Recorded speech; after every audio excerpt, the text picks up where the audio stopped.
Hello there, Seraphim17 once again, introducing you to my Modern Warfare 3 Veteran Difficulty video walkthrough. This is the start of Act 2, and this is the mission Goalpost. And stop right there. I know what you're thinking. That level wasn't hard before. No, the Davis Family Vacation is not the toughest level on the game. But this level is significantly more challenging for the people that want to challenge. And it's also a pretty long one. And this totally reminded me of Charlie Don't Surf when you flew in on that level. The only difference is it looks a little bit nicer because the sea looks really nice. And there's a lot more things in the air. But the reason that this level is challenging is because you're going to be taking on some large forces of enemies. You're going to be pushing through some pretty big battlefields. And they start you off on a beach at the start, which is kind of weird because I thought it was going to go all World War II-y again. But luckily enough it didn't. And when you land, there is a random chance that as soon as you exit the helicopter you will die. It's happened to me. I don't think it's a helicopter actually, I think it's an Osprey, which I have no idea what the fuck that is, but it looks like something out of Halo. So, this first section you're going to be hitting checkpoints and laying behind rocks. And what I will say is, if you instantly die, it's not your fault, it's just how this game works. It's happened to me a bunch of times, and then when you play it again it doesn't happen, and you wonder who the fuck was so good the first time that was suddenly on a T-break the second time. And it's just not cool. But keep hugging the floor, keep moving cover to cover, following your team, and just keep watching those checkpoints pop up in the top left and know that you're not going to have to do all this shit again. And the first thing that I've done, which I would recommend, is I've swapped out my ACOG M4 for one without one, because I love the iron sights on this gun. And then I've crested the hill towards the smoke and killed a bunch of those guys as they're running for cover towards where we're supposed to be. So right now, I'm in the shit. How this guy doesn't kill me, I don't know. He cannot aim for toffee, that motherfucker. He needs a couple more days on the range, because I should have died then, but I didn't. And luckily enough, I killed him, I got the checkpoint, and then I can continue onwards. But this is one of those sections where you're occasionally going to get tossed a handful of mild death, and there's nothing you can really do about it, so you've just got to just accept it. And watch this. Does this happen for your guys? That kind of random, sporadic bullshit? And it always happens at a really bad time. It happened there, it happened in the multiplayer for me, and it happened when I was doing the Spec Ops Assault course. The one where to get the 3 stars you've got to do it in under 27 seconds, or on 27 seconds. And it's not as easy as you'd think, it's a lot more difficult than the ones on the first 2 games. And I was in the last room at about 25 seconds, and as soon as those last bunch of guys popped up, it did that bullshit. And I somehow managed to do it in 26 seconds thanks to that shit. And it frustrated me, as you can tell. But keep on pushing through here. You can swap your rocket launcher out for a different gun because you don't really need to use it that much on this level. But it's a completely personal choice that. I jump over the wall there, which is nice and nice and fancy, and then I just push as far as I can up this side of the road, using the cover, clearing it out, and hitting those checkpoints. Because this section here, if you can push up this right hand side and keep hitting checkpoints, you will get through it really quickly and not have too much trouble. Too much of an issue, sorry. Too much trouble, not too much of a trouble, because that's just not good English. But you've got noob tubes, you've got grenades, use them. Use everything, and just, you know, be as aggressive as you can. As soon as you see the checkpoint, you're safe. It means you can keep on pushing forward. Because there's a lot of your team, and there's a lot of people pushing with you, the enemies will be focusing on other stuff. They'll not just focus on you, which is nice to see. There's another checkpoint. And just keep pushing forward and just sticking your toe in the water, trying to get as far as you can, and hopefully it'll pay off for you, because I know it did for me. There's you're gonna die a few times, but as long as you hit those checkpoints, it's gonna make it all worthwhile, and it just makes it significantly shorter. So I just ran past a guy there, which I don't recommend doing, but if I hit a checkpoint and lay down, I can turn around and take him out, like I just did. There's my checkpoint. Actually, I think I just shot a guy on my team. And you're gonna see me do that a lot, because on this game, for some reason, I cannot tell who's on my team and who's not, and if you hesitate, because it could be on your team, the first time you do that, he's not on your team and he kills you. And the AI just shoot you too fast, so I'd rather put a few bullets into Sandman's jaw than not shoot an enemy who kills me, because there's nothing more frustrating.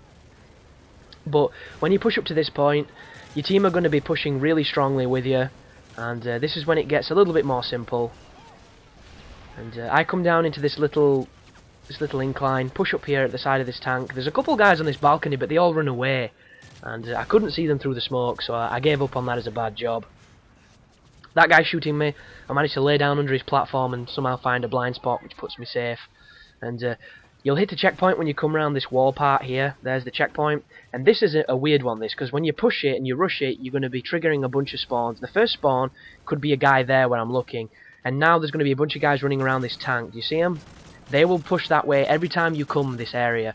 And as you move through it, look to your left of the tank, because sometimes there's a guy that's in cover there shooting at your team. And if you don't take him out, he'll take you out. And he's generally there, so watch out for him too. And when you push around this wall, you'll hit another checkpoint. Or you should do. There's always that guy there for me, so I had to turn around and kill him, or he turned around and kill me. But you should have hit a checkpoint on that section. I might have edited it out, because chances are I probably died. And then you can push forward up this right-hand flank and keep on moving forward. So it looks empty, it looks clear, and now it's asking us to regroup because we've pretty much effectively done what we needed to do. And just sit behind the tank and wait for your boys to regroup.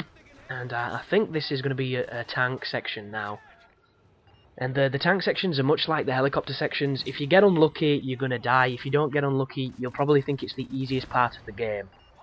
I was actually talking to a friend of mine the other day, and the first section with the building site with the 4 Harriers, or the 4 whatever those Russian fighter pilot jet things are, he said he didn't die once on it, and I died a lot on it.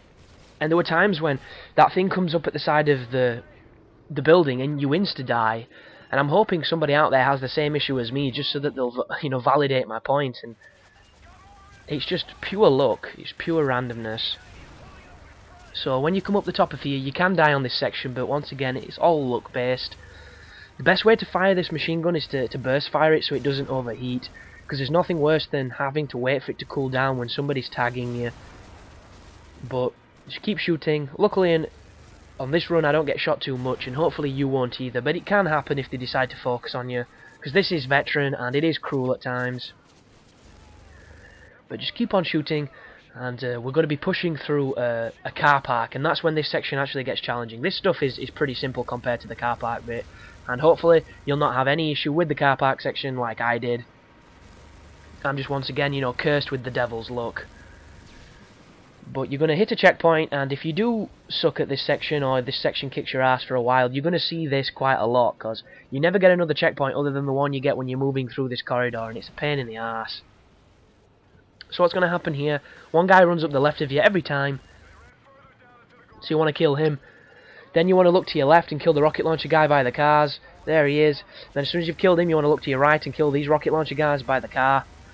Sometimes blowing the cars up is quicker, and then you want to focus on the people directly in front of you fleeing from the office. And as soon as you smash through, start shooting this white car. It'll blow up, it'll kill as many as you can, and then you want to be looking towards where they're running and killing the guys over there. Don't look behind you or to my right, there's nobody there, there's no threats there. If you focus on this area, you will do this section without any trouble. And the rest of it now is easy, but that bit we just did, that can be an absolute ball ache if you're unlucky. If you're, you know, lady luck, you'll probably fly through and not even bat an eyelid, which I'm praying for, because the game can really start to taste like semen after you've had its cock in your mouth long enough. But this bit's simple: shoot the Humvees, shoot everything, and we're going to be doing a little bit of falling, and then we'll be back on our feet and back onto the next section of the level. But I've never understood why he holds this gun the way he does. Because you'll notice his thumbs are in the centre, and when he goes to press them, he moves his thumbs to the left and he moves them down.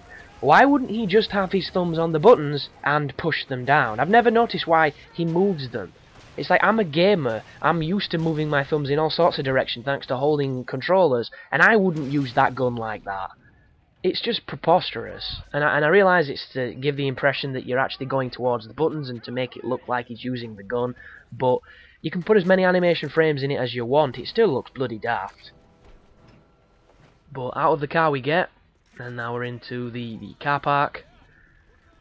And you just have to push forward now with your buddy. And once again, the game has given us an ACOG'd M4, which is not a bad weapon by any means.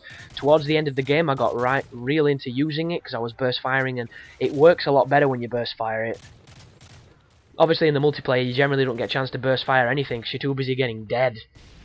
But watch out for the Hummer that turns up. Try not to shoot your buddy who's always going to stand in your fucking way, because he's just like that. And I should probably put the noob tube on and take out the vehicles, but I'm not a noobtuber, people. I've never been one, and it doesn't come naturally to me. So,